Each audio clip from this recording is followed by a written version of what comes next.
Hi there, my name is Tom Williams. I am going to make the Supercase for better business cases.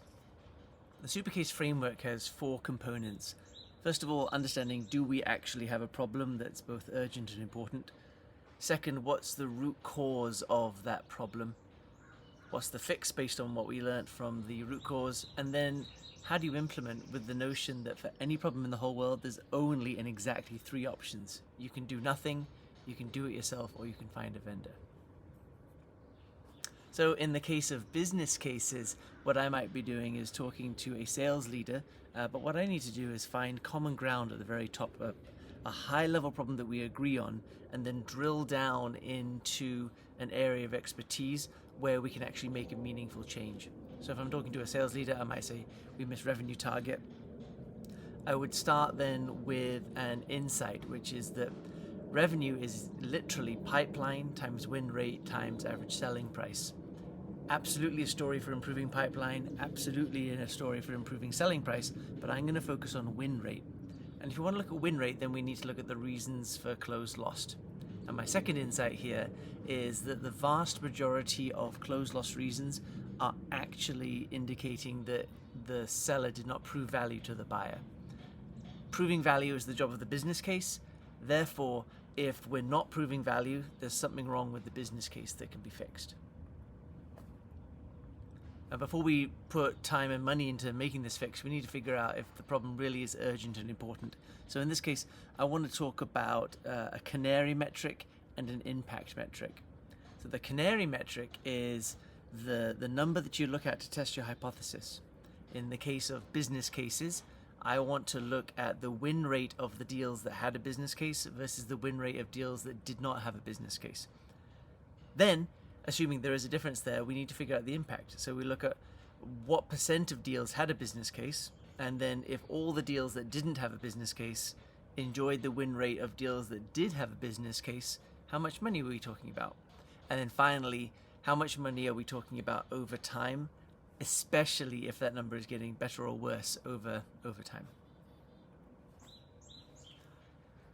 With the root cause analysis, you want to keep digging down until you find something that you can actually change and measure.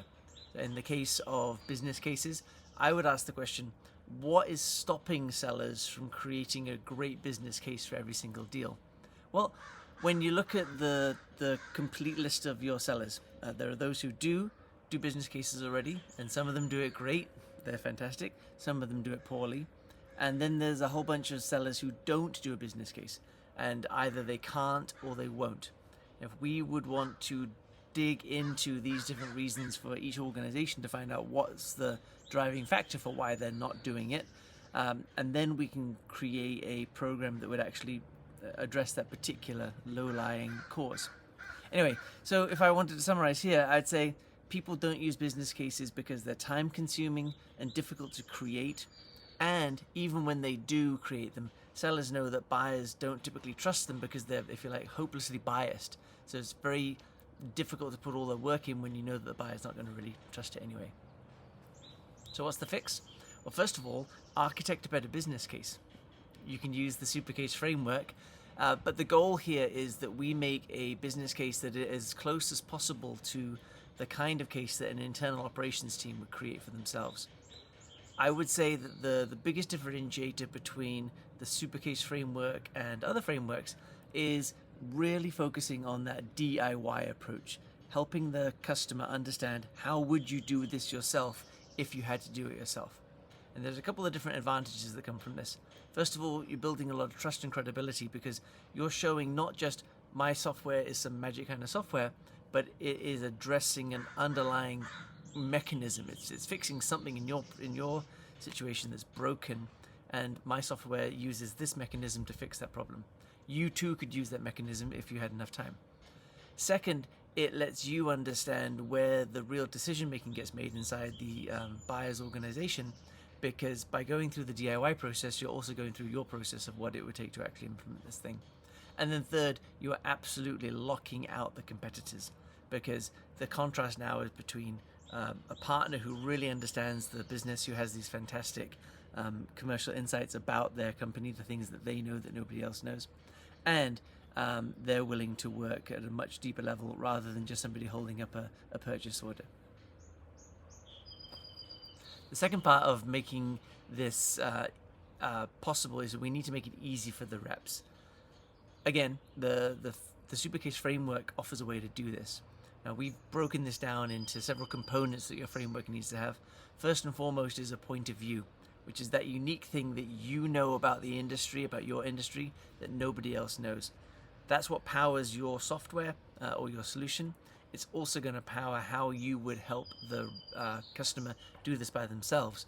But it needs to be structured in a way that any rep can run with it.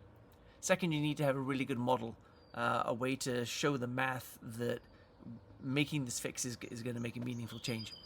You can't just say buy my software and get a 20% increase in whatever.